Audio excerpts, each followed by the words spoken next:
Good morning, and this is your principal from San Jacinto Elementary School, Tom Conley. I just wanted to bring you a quick screencast for back to school, and we're going to focus on Google Forms this morning. And so if you're looking at my screen, one of the first things I'm going to do, I'm going to come over to Google Chrome, and if you're not using Chrome yet, you really need to start using Chrome.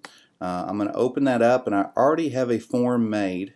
And so I'm going to skip to that real quick. I'm going to go to the top here, and I have a tab that's open. And you can see this just so you know what this looks like. It's a bunch of drop down menus that I fill in. I'm titling this Welcome Back to LISD, and I'll send this out to the entire district. So when you get this form, please fill that out and send it back, or just hit submit when you're finished, and that will help me out, and it'll help our district out quite a bit. It's just 8 quick questions. Some of them are multiple choice. When you come into Google Forms, you can have something as simple as typing in text like it says here with name. It could be that it's multiple choice where you click on one of these options. It could be that it's a checkbox, like in this particular question you can check as many of the answers as you need to. It could also be just open response where you can just type information.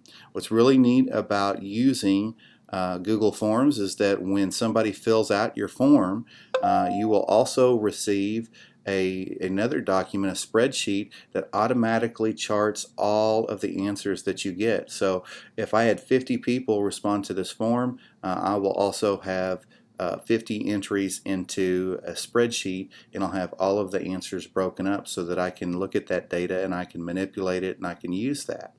So let's take a look at where you can go to access a form. And I've already opened up Google Drive. My Google Drive, this is on an Apple laptop, so it may look just a little bit different, but when you go to Google Drive, over here on the left there's a red box. It says new. It might say create on yours. I know that I was on a computer last night and it said create. When you go over there and you click it, you'll have a few options here, and as I go down, I'm going to click more, and there's Google Forms, and I can go ahead and create a Google form.